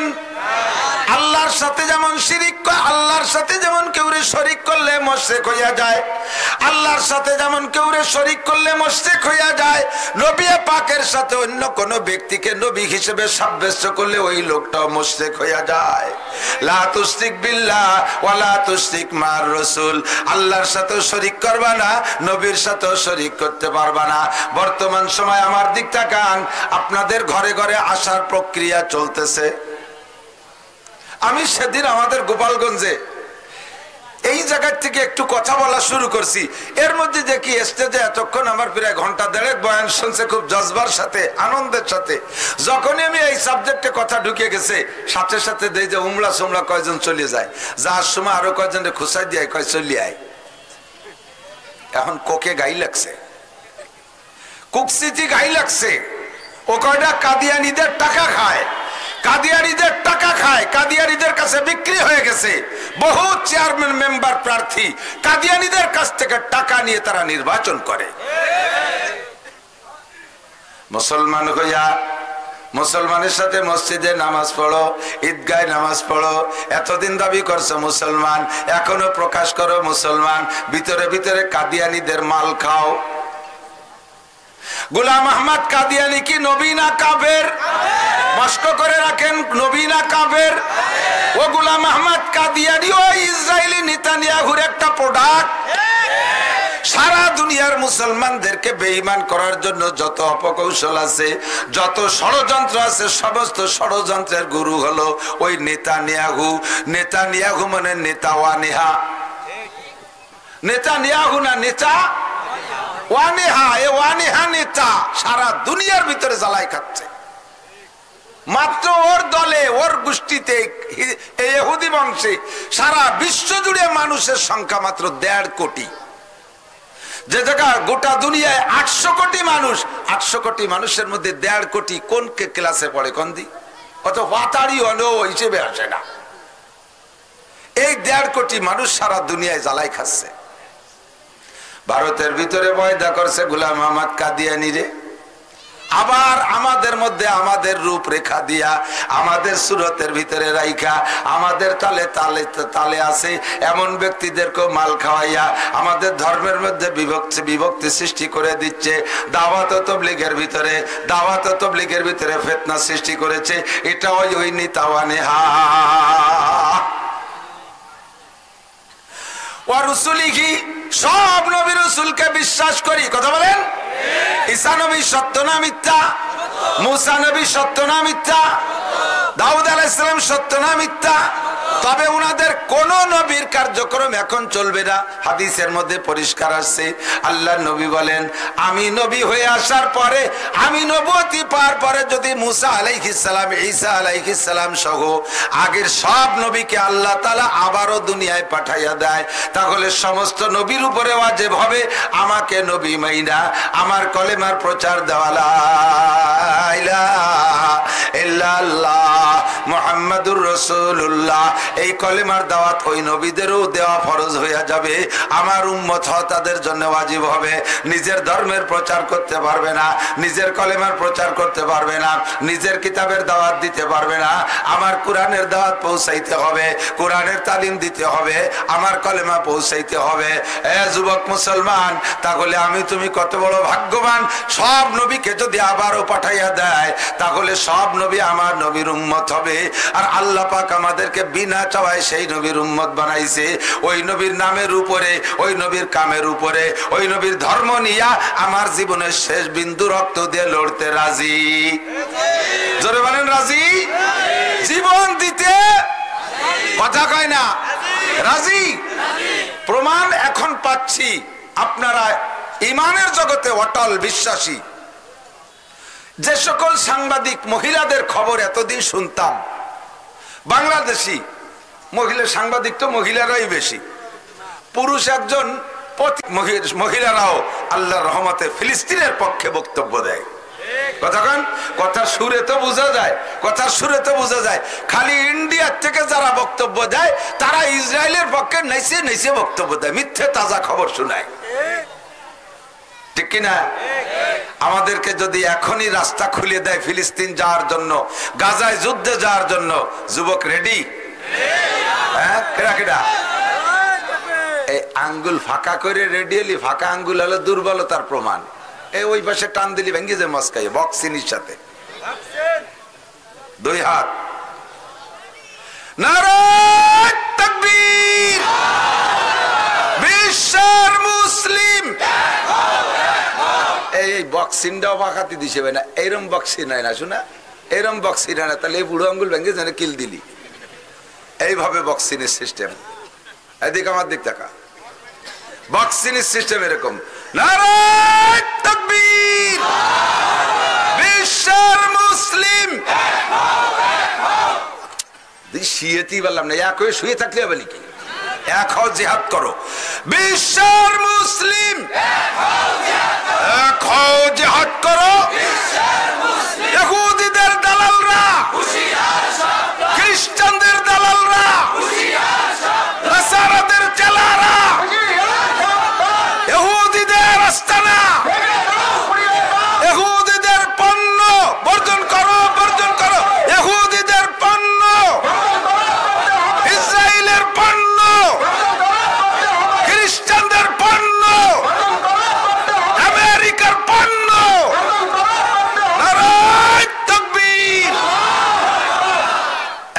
যেতে হবে। রেডি? বাড়ি লুঙ্গি আনতে যা লাগবে না, ব্যাগ লাগবে না, সাথে কিছু লাগবে।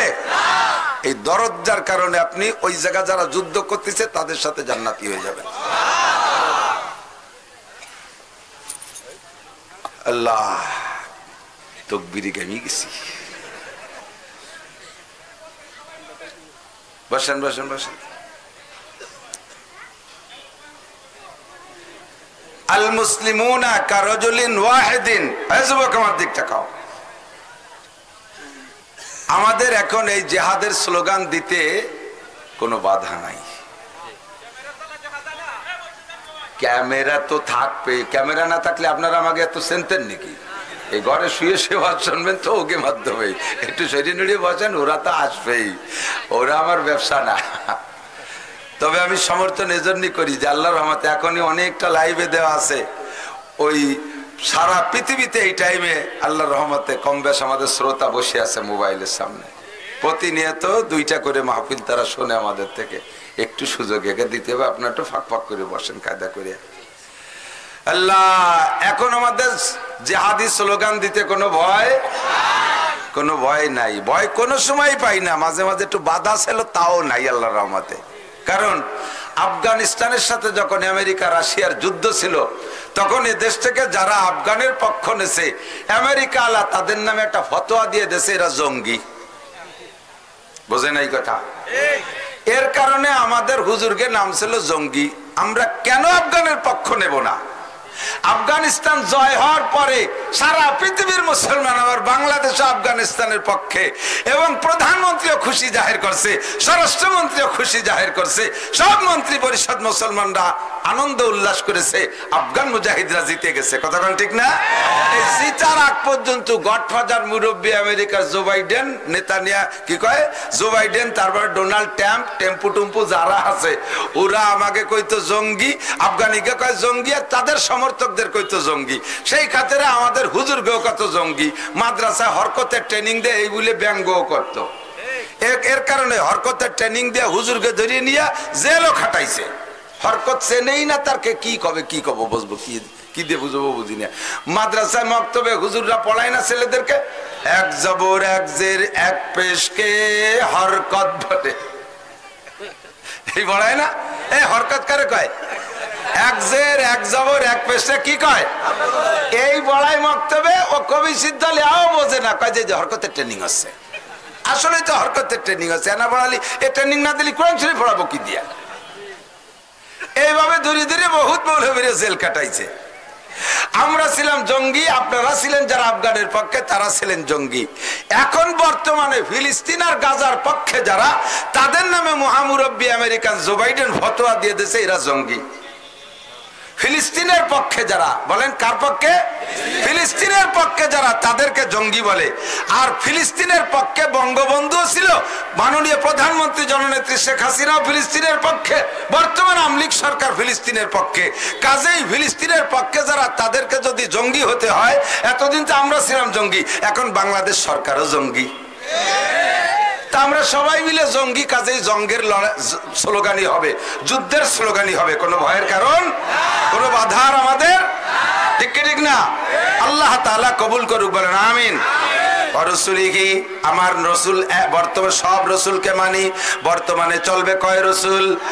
আরো জোরে, মুহাম্মাদুর রাসূলুল্লাহ সাল্লাল্লাহু আলাইহি ওয়াসাল্লাম আমাদের নবী ও রসুল, ঠিক না? রসুলিহি ওয়াল ইয়াউমিল আখিরি। আর দুনিয়ায় 7টা দিনের সপ্তাহ হয়, শনিবার থেকে শুরু কইরা শুক্রবারে সপ্তাহ শেষ হয়ে যায়। এমন করে ঘুরতে তালে আছে নাকি মাঝে মাঝে 8 দিনের সপ্তাহ হয়?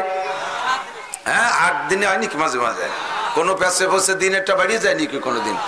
ফেব্রুয়ারি মাস 4 বছর চলে 28 দিন, মাঝে মাঝে হয়ে যায় 29 দিন, কিন্তু সপ্তাহ কোনোদিন 7 দিনের বেশি হয় না। শুক্রবারে শেষ হয়ে যায়। হঠাৎ করে একদিন মুহররম মাসের 10 তারিখে একটা শুক্রবার হবে, ওই শুক্রবারের পরে আর দুনিয়ায় শনিবার আসবে না। ওর নাম হলো ইয়াউমে আখির, দুনিয়ার দিনের শেষ দিন। ওই দিনটা দুনিয়া ধ্বংস হবে। ইদা ওয়াকাতিল ওয়াকিয়া লাইসা লিওয়াকাতিহা কাযিবা, ও ঘটনা ঘটবে, তার মধ্যে কোনো সন্দেহ আছে? এটাকে বিশ্বাস করা ফরজ। 5 নম্বর ওয়াল কদরি খাইরিহি ওয়া শাররিহি মিনাল্লাহি তাআলা। 6 নম্বর হলো তাকদীরকে বিশ্বাস করি, ভালো মন্দ যাহা কিছু হয় সব আল্লাহর পক্ষ থেকে হয়। কথা বলেন, রোগ দেয় কে, শোক দেয় কে, বৃষ্টি দেয় কে, না দেয় কে, ক্ষমতা দেয় কে, সিনে নেয় কে, সন্তান দেয় কে, না দেয় কে। সন্তান আমাদের দেশে বর্তমানে পীর সাহেবরা সন্তান দেয়, বউ আপনার ছেলে দেয় পীর সাহেব। সুবহানাল্লাহ, একটু ক্ষতি হবে না? কি বিল্লাহ,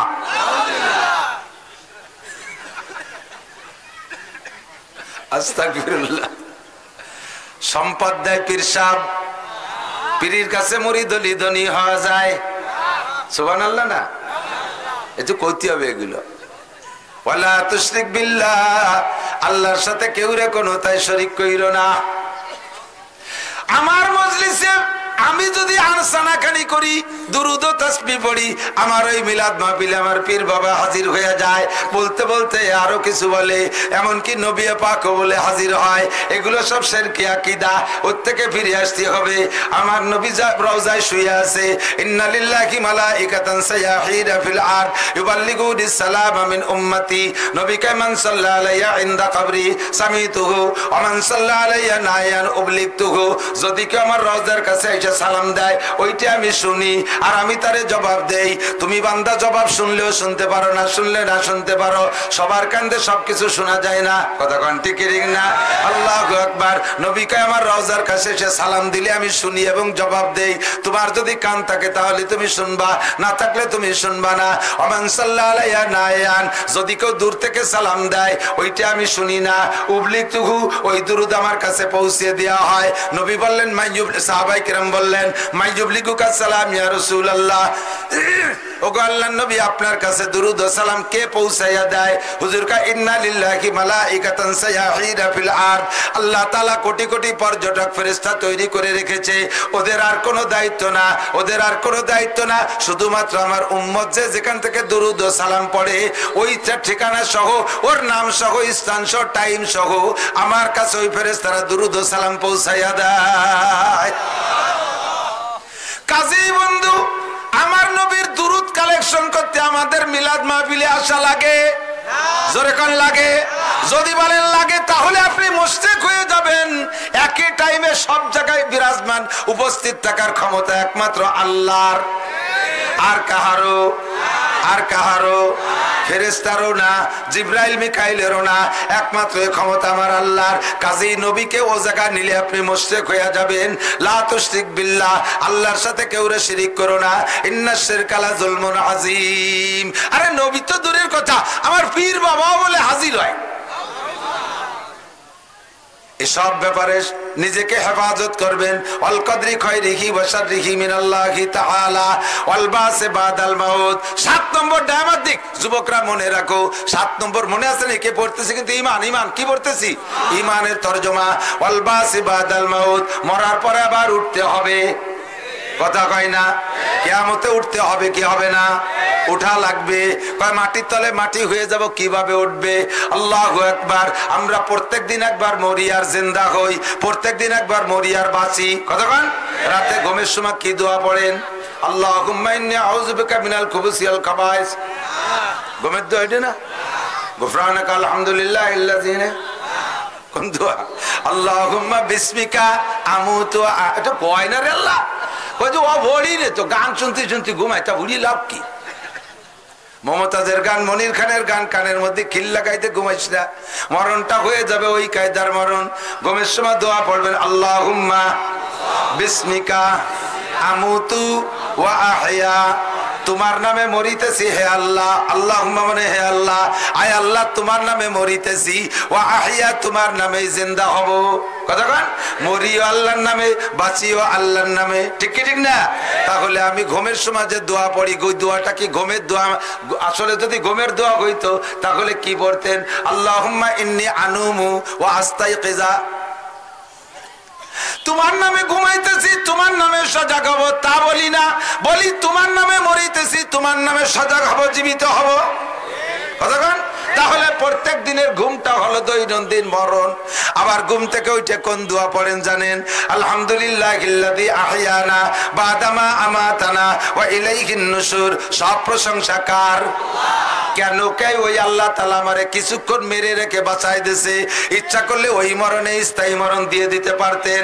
আপনাদের আমাদের সকলেরই জানা আছে, জীবনে 2-4টে অ্যাক্সিডেন্ট অবশ্যই শুনে থাকবেন।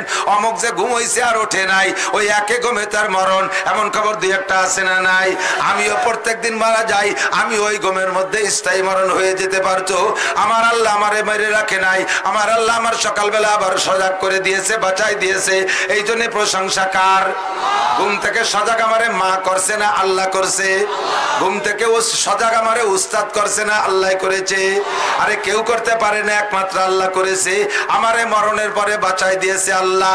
যে আল্লাহ তাআলা দৈনন্দিন একবার মেরে আবার বাঁচাই দেয়, ওই আল্লাহ তাআলা স্থায়ী মরণের পরে আবার কিয়ামতে বাঁচাইতে পারবে কি পারবে না?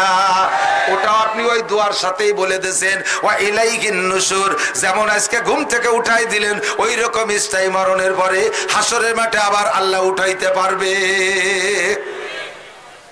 বিশ্বাস আছে? এই 7টায় বিশ্বাস আছে? তাহলে আপনার নাম হইছে মোমেন। কোন আলহামদুলিল্লাহ বলেন, আলহামদুলিল্লাহ।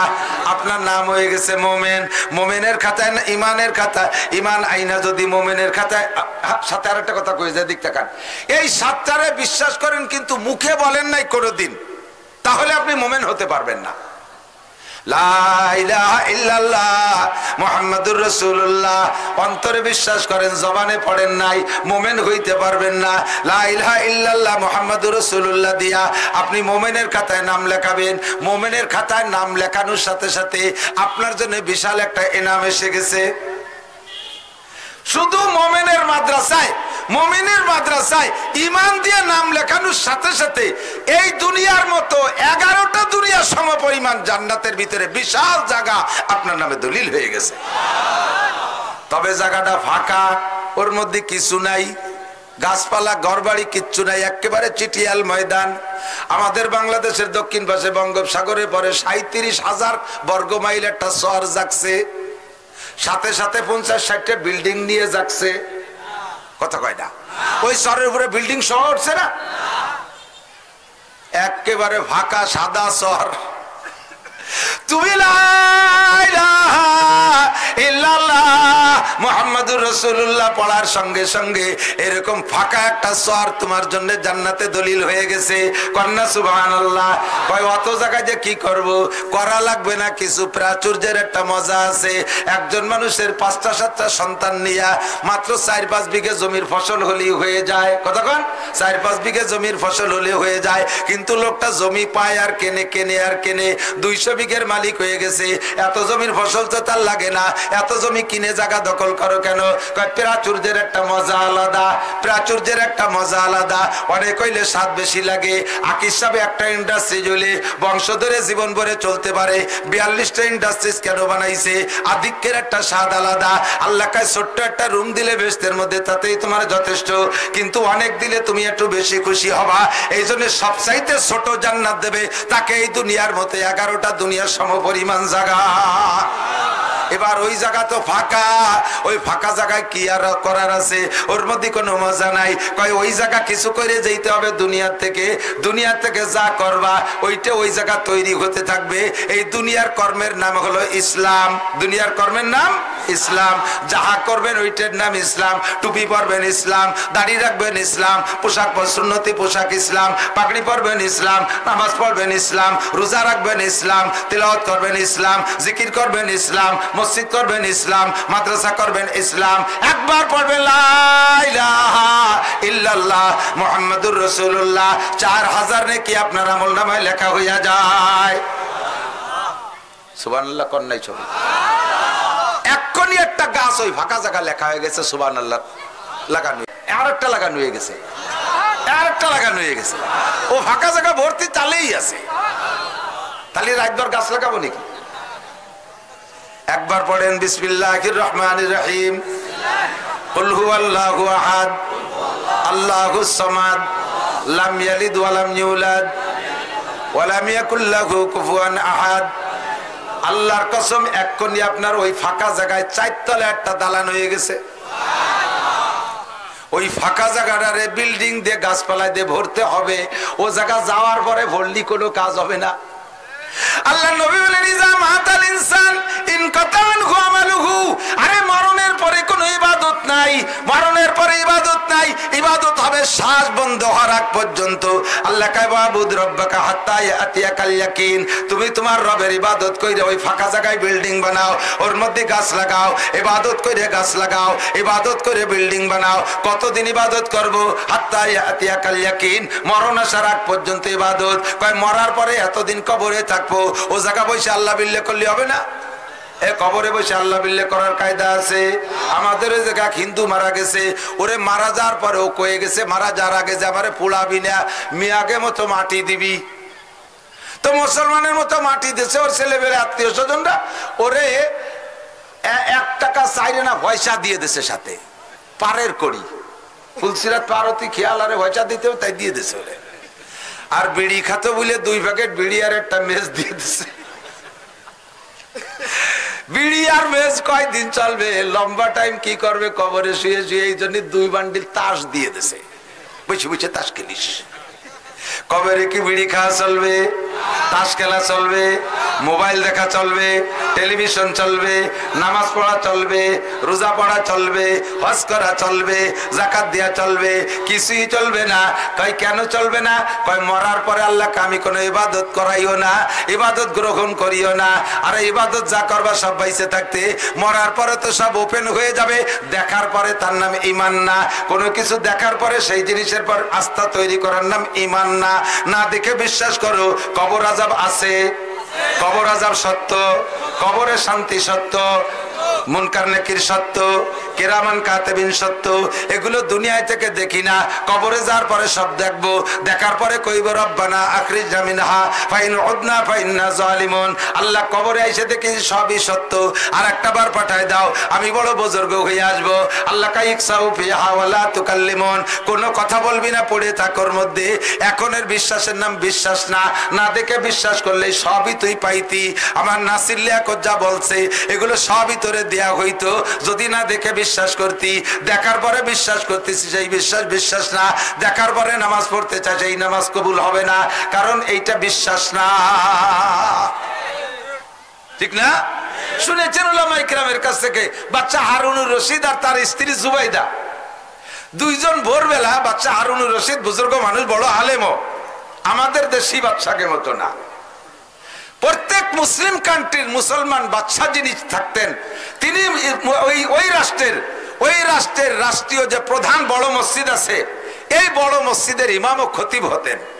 আমার নবী রাজা মসজিদে নববীর ইমাম, পরবর্তীতে আবু বকর মসজিদে নববীর খতিব, পরবর্তীতে ওমর মসজিদে নববীর খতিব, এরপরে উসমান মসজিদে নববীর খতিব, এরপরে আলী মসজিদে নববীর খতিব রিদওয়ানুল্লাহি তাআলা আলাইহিম আজমাইন। কথা বলেন ঠিক না? বাচ্চা হারুনুর রশিদও বড় আলেম। তো ফজরের নামাজ পড়ে স্ত্রীকে নিয়ে একটু সফর, একটু হাঁটাহাঁটি করতেন। নদীর কিনারে দিয়ে হাঁটতেছে, হাঁটতে হাঁটতে কত দূর যাওয়ার পরে যে দেখে নদীর পাড়ে বালুর উপরে বৈশা এক পাগল আঙ্গুল দিয়ে এরকম কি যেন নাড়াচাড়া করে, আঁকা আঁকি করে। তাই যে বলতেছে, এই পাগলের নাম হলো বাহলুল। কি নাম? বাহলুল। যে বলছে, এই বাহলুল, এ জায়গা বৈশা আঙ্গুল দিয়ে কি করো? তো বাহলুল কইতেছে যে আমি জান্নাতের বালাখানা তৈরি করতেছি। বাহলুল তো পাগল, উনিও জানে, তো উনি মনে করছে পাগল এইরকমই তো করে, নাকি বলেন? পাগলের স্বভাব এরকম না? এক পাগল হুশ হওয়ার পরে, পাগল থাকতেও তারা দেখছি, হুশ হওয়ার পরেও দেখছি, পাগল থাকতে দেখি শুকনো গোবর দিয়ে বস্তা ভরে, সিড়া কাপড় চুপুর যা আছে রাস্তাঘাটে কাগজ বস্তা ভরে। আমার এলাকায় ছিল নসু পাগল, মরার পরে ওর ঘরের থেকে 500 বস্তা বের করে ফেলানো হয়েছে। এইরকম পাগল একটা বস্তা ভরছে সবকিছু দিয়ে। হুশ হওয়ার পরে কইলাম যে তুই এই পাগল থাকতে এগুলো ভর্তি কে? এক পচা কাপড়, ছিঁড়া নেকড়া, তারপরে কাগজ টাগজ, এগুলি দিয়ে বস্তা ভর্তি কে? কয় যে আমি দেখতাম যে দেশের সব মানুষ পাগল হয়ে গেছে, এইগুলো সব স্বর্ণ পড়িয়ে রয়েছে রাস্তায়, এক কেন বাড়ি নেয় না। শুকনো গোবরে দেখতাম দলা দলা সোনা, ছিঁড়া কাপড়ে দেখতাম যেন কাপড়, স্বর্ণের কাপড়, ছিঁড়া কাগজে দেখতাম স্বর্ণের কাগজ পড়ে রয়েছে। ইয়া মানুষ নেয় না কেন? মানুষ এত পাগল কে? তাই আমি একাই হুশ আছি, এই জন্যই বস্তা ভরতেছি। পরে হুশ হয়ে দিয়ে যে বাড়ি গু গোবরে বেরিয়ে গেছে। এতদিন আমি পাগল ছিলাম, এরা ভালো। তো পাগল এরকম এলোমেলো করে, বালাখানা বানায়। তো বাচ্চা হারুনের রশিদ বলতেছেন, তো বালাখানা বানায় কি করিস? কয় বেশি। কত বেশি? কয় সাইরেনা। সাইরেনা চেনেন? মুরব্বীরা তো সাইরেনা চেনে, বুলাবান সাইরেনা চেনে না। আর 10 বছর পর যদি কয় সাইরেনা চেনে, কয় চিনি না। তো কি সাইরেনা দিয়ে ভাত খেয়ে আসলাম একটু আগে, মনে হবে সাইরেনা তরকারি। 1 টাকার 4 ভাগের 1 ভাগের নাম হলো 4 আনা। তো এই একটা বালাখানা বেচে বাহলুল 4 আনা। এখন বাচ্চা হারুনের রশিদ মনে করছে ওর মনে হয় 4 আনা হলে আজকে দিন প্রয়োজন মেটবে, এই জন্যই 4 আনা। 4 আনায় জান্নাতের বালাখানা বিক্রি হয় নাকি? ওর গাইতে বাদ দে, জুবাইদার কয় চলো যাই। পাগল, 4 আনায় জান্নাতের বালাখানা। জান্নাতের বালাখানা তুই চিনিস? লাবিনাতু মিন ফিদ্দা, লাবিনাতু মিন যাহাব। একটা ইট স্বর্ণের, একটা ইট রূপার। এইরকম বালাখানা এ যে হাজার হাজার হবে। যারা হাফেজে কোরআন তাদের বালাখানা হবে 6666 তালা। যারা শুধু আলহামদুসুরের হাফেজ তার বালাখানা হবে 7 তালা। সাথে ইন্না তাইনা পারে 10 তালা, সাথে কুলহু পারে 14 তালা, সাথে ভালাক পারে 18 তালা, সাথে নাস পারে 2224 তালা। এভাবে বালাখানা বাড়তি থাকবে। আর সে বলে 4 আনায় বেচে। তো জুবাইদা চিন্তা করলো যে কইছে যখন পাগল তার একটা কিনি। জুবাইদা কইতে আমার একটা দাও। বাচ্চা না নেয় না নিক, আমার একটা দাও। 4 আনায় দিয়ে জুবাইদা একটা কিনছে। এখন ওই বালাখানা তার হাতে ধরাই দেয় না, ওটা তো বেচতে যেয়ে পাবে। ঘুরে ফিরে চলে আসছে, রাত্রে ঘুমাইছে। বাচ্চা হারুন রশিদ রহমাতুল্লাহ আলাইহি স্বপ্নে দেখতেছেন যে দুনিয়া ধ্বংস হয়ে গেছে, কিয়ামত হয়ে গেছে, গারদ হয়ে গেছে, এরপরে জান্নাত জাহান্নাম কায়েম হয়ে গেছে। উনি জান্নাতেও গেছেন। তো জান্নাতের একটা গলি দিয়ে উনি হাঁটতেছেন। হাঁটতে হাঁটতে কত দূর যেয়ে দেখে যে বিশাল আলিশান একটা বালাখানা। ওইটার সামনে যে দাঁড়াইছে, সামনে ফেরেশতা দাঁড়িয়ে আছে। বলছে ভাই এটা কি? কয় এটা জান্নাতি বালাখানা। কয় যে বালাখানা এত সুন্দর হলে এটা জান্নাতি বালাখানা। এ বালাখানা কার? কয় যে এটা জুবাইদার বালাখানা, আপনার স্ত্রী জুবাইদার বালাখানা। তো স্ত্রীর বালাখানা যেহেতু আমি একটু যাই। কয় না না না, আপনার স্ত্রী এখনো যাই নাই, পরের বালাখানা আপনি ঢোকবেন কেন? কয় যে স্ত্রীর বালাখানা কিভাবে হলো? কয় যে আজকে ভোরে ওই যে বাহলুলের কাছ থেকে কিনছে সেই 4 আনার বালাখানা আইডিয়া। বাদশা ঘুম ভেঙে গেছে, ওরে চড়বো না, আবার ঢুকতেও দিল না। ঘুম ভেঙে গেছে। ফজর পর্যন্ত আল্লাহ বিল্লে কইরা ফজরের নামাজ পড়ে স্ত্রীরে না কইয়া আবার চলছে সেই বালাখানা কিনতে। আবার স্ত্রী নিয়ে সেই নদীর পাড়ে যে দেয় যে সেই বাহলুল আবার ওই সে বালির মধ্যে আঙ্গুল দিয়ে আঁকা আঁকি হতেছে। বাহলুল কি করিস? কয় বালাখানা তৈরি করতেছি। কি করবি? বালাখানা তৈরি করে। কয় বেচবো। কত বেচবি? কয় যে কত দেবেন? কয় যে তুই চা কত চাবি? কয় যে আজকে আপনি আপনার সারা রাষ্ট্র যদি ধরে আমারে দেন তবু আপনার কাছে আজকে বালাখানা বিক্রি করব না, আপনার কাছে বালাখানা বেচবো না। কয় কেন বেচবি না? কয় যে কালকে যদি বেচ কিনতেন তাহলে 4 আনাই পাইতেন। কালকে ডালো শুনে বিশ্বাস করার উপরে আপনি বালাখানা পাইতেন। আর আজকে তো বেচতে ঘুরিয়ে আইছেন, দেখে বালাখানা কিনতে আইছেন। আজকের ডার নাম ইমান না, কালকে কিনলে ইমান ছিল। জুবাইদা কালকে কিনছে, ও পেয়ে গেছে। আমানতু বিল্লাহ। আল্লাহু আকবার। যালিকাল কিতাবু লা রাইবা ফীহি হুদাল লিল মুত্তাকিন আল্লাযীনা ইউমিনুনা বিল গায়ব। না দেখে বিশ্বাসের নাম হলো ঈমান। কথা বলেন, না দেখে বিশ্বাসের নাম কি? ঈমান। জান্নাতের মধ্যে গাছ লাগাইবেন, বিশ্বাস করেন দুনিয়ায় বৈশা কবর আযাব আছে, কবরে শান্তি শাস্তি আছে, এগুলো সবই বিশ্বাস করি। কথা বলেন, বিশ্বাস করি। ও দোস্ত, এখন প্রত্যেকটা আমল দিয়ে জান্নাতের ভিতরে আপনি বালাখানা তৈরি করবেন, গাছ লাগাবেন, ওর ভিতরে সবকিছু করবেন। এই আমলের নাম হলো ইসলাম। যদি আপনার ঈমান থাকে, আমল মোটেই না থাকে, একটা ক্রিটিক্যাল কথা, যদি আপনার ঈমান থাকে, আল্লাহকে বিশ্বাস করেন, গভীরভাবে বিশ্বাস করেন, সাতটা সাকারে বিশ্বাস করেন, তাহলে আপনার ঈমান আছে। নফসের দুকায় পড়া, শয়তানের প্রেমে পড়ে, আড্ডায় পড়ে, জগতের মোহে পড়ে নামাজও পড়েন না, রোজাও রাখেন না, হজও করেন না, যাকাতও দেন না, ফরজ ওয়াজিব কিছুই করেন না, শুধুমাত্র আপনার ঈমান আছে 7টা, অন্তরের মধ্যে সামান্য একটু বিশ্বাস আছে। এই বিশ্বাসের বদৌলতে আপনি কিয়ামতে জান্নাতে যাইবেন। হাজার হাজার লক্ষ লক্ষ কোটি কোটি বছর আমলের ত্রুটির কারণে, আমলের অভাবের কারণে, গুনার কারণে কোটি কোটি বছর জাহান্নামে পোড়ার পরে অবশেষে ঈমানের বদৌলতে অবশেষে আপনি জান্নাতে যাবেন, অবশেষে জান্নাতে যাইবেন। জোরে কন্যা সুবহানাল্লাহ। তবে এই অবশেষের মানে যে বেহেশতে যাওয়ার পরে সপ্তাহখানিক পরে বেহেশতে শেষ তা না, ঢুকার পরে আবার অনাদি অনন্তকাল, তার কোনো শেষ। তবে তার আগে এই ইসলাম ত্যাগের কারণে, ইসলামের আমল না থাকার কারণে কোটি কোটি বছর আপনাকে জাহান্নামে পোড়া লাগবে। তবে দোস্ত যদি আপনার ঈমান না থাকে, আরেকটা কথা এদিক তাকান, ক্রিটিক্যাল কথা, যদি আপনার ঈমানের মধ্যে ত্রুটি থাকে, ঈমান যদি কোনো দিক দিয়ে বের হয়ে যায়, ঈমান যদি আপনার লিক হয়ে যায়, তাহলে আপনি হাজারো ইসলাম দিয়া 1 সেকেন্ডও জান্নাতে যাইতে পারবেন না। টুপি পরে কাজ হবে না, দাড়ি রেখে কাজ হবে না, নামাজেও জান্নাতে যেতে পারবেন না, রোজা রেখে জান্নাতে যাইতে পারবেন না, জীবন ভরে তিলাওয়াত করে জান্নাতে যাইতে পারবেন না, বড় আলেম হয়ে জান্নাতে যাইতে পারবেন না। যদি আপনার আমলটা ঈমান ঠিক না থাকে, ঈমান যদি লিক হয়ে যায়, তাহলে কিন্তু আপনার সব শেষ হয়ে যায়। এদিক তাকান, আমার দিক তাকান, ঈমান এবার বের হয়ে যায়। খেয়াল করতেছেন আপনারা?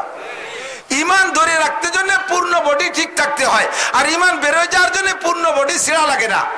যেমন আমি বলি, আমরা এই যে গাড়ি চালাই, টায়ারের ভিতরে টিউব আছে, টিউবের মধ্যে হাওয়া দেই না? টিউবটা পরিমাণ মতো ফুললে, হাওয়া দিয়ে পরিমাণ মতো ফুললে, তাহলে গাড়িটা চলে। এই পুরো হাওয়া টিউবের মধ্যে ধরে রাখতে হলে টিউবের পুরো বডি ভালো থাকতে হবে না? তার চাইতে সহজে আর একটু সহজে বুঝাই। এই যে পোলাপান আজকে দেখেন কি বেলুন কিনছে, গোল গোল বেলুন, ওই বেলুনটার একটা ধারণ ক্ষমতা আছে, এতটুক হাওয়া বেলুনে সহ্য করতে পারে। ততটুক হাওয়া দিলে বেলুনটা পুরো ফুলে গোল হয়, ঠিক না? পুরো ফুলে গোল হয়। যদি হাওয়া কম থাকে, দেখবেন মুখের কাছে এরকম চিকুন থাকে, সেইটুক দিলে পুরোটা ফুলে গোল হয়। এবার এই বেলুনটারে পুরো ফুলে রাখতে ভিতরে সম্পূর্ণ হাওয়া থাকতে হবে না? আর সম্পূর্ণ হাওয়া ভিতরে থাকতে হলে বেলুনটার সারাগা ভালো থাকতে হবে না? বেলুনটা সারা পুরো হাওয়া ধরে ফুলো থাকতে তার সারাগা ভালো থাকতে হবে। কিন্তু ওই বেলুনের পুরো হাওয়া বেরোয় যাওয়ার জন্য কি সারাগা ছিঁড়া লাগবে? সারাগা ছিঁড়া লাগবে? এক জায়গায় একটু লিক করে দিলি, সুই মাথায় দিয়ে ফুটোরে দিলি, হাওয়া থাকবে? এখন যদি বেলুনি সারা বেলুনি কয় হাওয়া বেরোতে পারবি না, যতটুক ফুটো হয়েছে অতটুক হাওয়া বেরোবি, আমরা সারাগা ভালো রয়েছি, অন্য জায়গায় হাওয়া বেরোতে পারবি না, সারা বডিতে যদি স্লোগান দেয়, তাহলে কি ভিতরে হাওয়া সব ধরে রাখতে পারবে? ফুটো হয়েছে হুশ করে সব বার হয়ে চলে যায়, ঠিক ঠিক না? আমার আপনার ইমানেরও সেই অবস্থা। নামাজ আছে সুন্দর, রোজা আছে সুন্দর, টুপি আছে সুন্দর, পাগড়ি আছে সুন্দর, তবলিগ আছে সুন্দর, সরমুনাই সুন্দর, মসজিদ মাদ্রাসা সুন্দর, সব কিছু সুন্দর আছে। একটা জায়গা ছোট্ট করে একটু লিক হয়ে গেছে, একটা জায়গা লিক হয়ে গেছে। সেটা হলো এই জামানায় কি অত হালাল হারাম বাইসিয়ে চলে পারা যায়? সব ঠিক, বেলুনের সারাগা ঠিক। এই কথা বলার সাথে সাথে ইমান হইতে হুশ করে বাড়ি চলে গেছে। ইমানের বেলুন লিক, ইমানের বেলুন।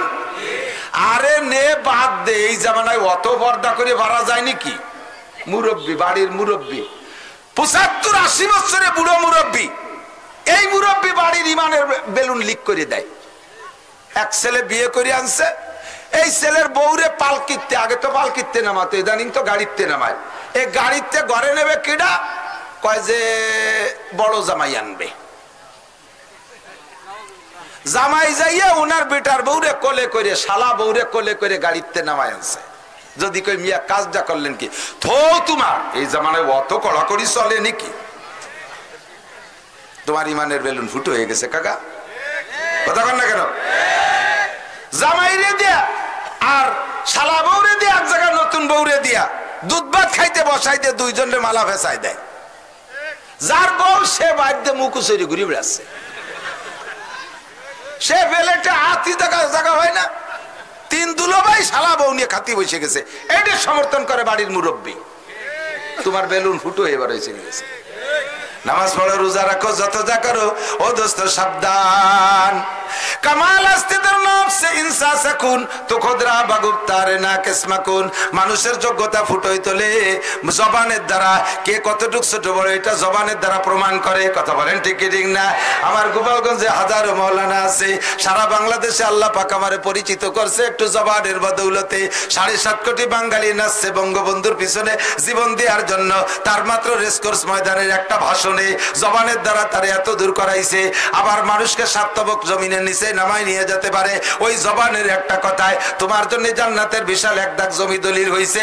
জবানের একটা কথায় লা ইলাহা ইল্লাল্লাহ মুহাম্মাদুর রাসূলুল্লাহ তোমারে মুমিনের খাতায় নাম লেখাইছে জবানের একটা কথা দিয়া। এত বড় জমির মালিক বানাই দিয়েছে, আবার ওই ঈমান লিক হয়ে বের হয়ে চলে যাবে মাত্র একটা দুইটা কথার কারণে। এই জন্য আমার নবী ঈমানকে পাহারা দেওয়ার জন্য খুব শক্ত ভাষায় বলেন, আখলিস দীনাকা ইয়াকফিকাল আমালুল কলিল, আখলিস দীনাকা ইয়াকফিকাল আমালুল কলিল। তোমার ঈমানকে খাঁটি করো, তোমার ঈমানরে পিওর করো, তোমার ঈমানরে পাহারাদারি করো, তোমার ঈমানকে রক্ষা করো, এই তোমার ঈমানকে হেফাজত করো।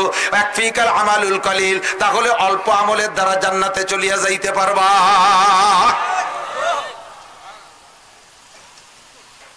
শিরক করব, বাবার দরবারে যাব, এই এলাকায় আছে এখনো বড় বড় গাছের গোড়ায় দুধ পানি ঢালে, আছে না নাই? এই আমাকে সসরাইল একটা আছে, সসরাইল না বেশপুর আসরের নামাজ পড়ছি, আসরের নামাজ পড়ে বেরোইছে আমার জন্য মোটরসাইকেল, সে সময় মোটরসাইকেল চলতাম, মজিবার দারোগা আসতেছে নিয়ে যাবে। এর মধ্যে দেখি মুসলমান দুইজন যাইয়ে প্যাকেট ভরে বিস্কুট নিয়ে সেই ওখানে একটা বড় মান্দার গাছ না বট গাছ যেন আছে, তার গা বইরে এরকম সিটেলো, সিটেইয়ে কয়েকখান কুড়োইয়ে ব্যাগে নিল, আর কয়েকখান জায়গায় বসে খেলো, আর কতগুলো থাকলো সেই জায়গা।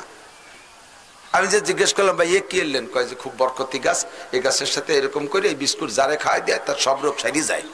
আর তাই তো ডাক্তার কবিরাজ সে লাগতোই না, সেই মান্দার গাছের গুড়ার মধ্যে এত কবিরাজি রয়েছে। কত বড় মুশরিক শিরকি আকীদা মুসলমানের মধ্যে রয়েছে। এজন্য ঈমানকে আগে ফ্রেশ করতে হবে। একমাত্র সর্বময় ক্ষমতার মালিক কে? সৃষ্টিকর্তা কে? সন্তান দেয় কে? পিএস দেয় কে? পাট কুষ্টা কেডা দেয়? ধান চাইল কে দেয়? ছেলে মেয়ে কে দেয়? ক্ষমতা কে দেয়? চাকরি বাকরি কে দেয়? রুজি রোজগার কে দেয়? দুনিয়ার কেউ দিতে পারে? কেউ দিতে পারে? কারো কোনো ক্ষমতা। এবার চলে যাই ইসলামের দিকে। এই কথাগুলোকে আমি আমলের দ্বারা বাস্তবায়নের নাম হলো ইসলাম। এই ইসলামের লম্বা একটা পরিসর আছে, ইসলামের বড় একটা মাঠ আছে, ইসলাম বড় একটা ঘর, ইসলাম বড় একটা গোডাউন।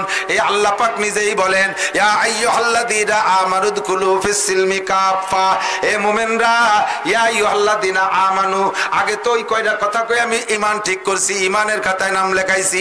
এবার আল্লাহ আমারে ঈমানদার কইয়ে ডাক দিয়ে কয়, হে আমার অন্ধ জগতের অটল বিশ্বাসী মোমেন ইমানদার পাগলরা, উদখুলু ফিস সিলমি কাফা, তোমার 2 নম্বর কাজ হলো ইসলামের মধ্যে প্রবেশ করা। ইসলামের মধ্যে প্রবেশ করো পরিপূর্ণ, একটুও যেন কম না থাকে। ঘরের ভিতরে যদি পুরোপুরি ঢুকে যান তাহলে আপনি ভিজবেন না, বাইরে বৃষ্টি নামতেছে, ঘরের মধ্যে পুরো ঢুকে গেলে ভিজবেন না, আবার পুরো বাইরে গেলেও মোটামুটি বৃষ্টিতে ভিজবেন। কিন্তু যদি সাইসেই দাঁড়ায় থাকেন, অর্ধেক না রে মিয়া, সাইসে দাঁড়ালি সাইসে তো সারা সালের পানি পড়ে, বীজে কালাইয়ে গুগুমুড়া হয়ে যাবা। কথা কর না কে? বাইরে ফিস ফিস বৃষ্টি নামে, ঘরের মধ্যে মোটেও নামে না। আর সারা সালের উপরে ফিস ফিস গুছাইয়া কলকলাইয়া পানি পড়ে চাল দিয়ে, সাইসেই দাঁড়ায় থাকলে জম্মের ভিজা ভিজবা। আল্লাহ কয় হয় বাইরে যা, মোটামুটি এক কায়দা হবে, কলা গাছটা আছে তলে যে থাকবি। আর যদি ঘরে ঢুকিস পুরো ঢুক, সাইসেই দাঁড়ায় থাকিস না। মুযাবযাবিনা বাইনা যালিকা লা ইলাহা উলাই ওয়া লা ইলাহা উলাই। গান শুনলে ভালো লাগে সে জায়গা যে শুনবা, আবার ওয়াজের ময়দানে যে একটু শুনবা, মসজিদে ভালো লাগে নামাজ পড়বা, আবার মাঝে মাঝে মন্দিরে যাই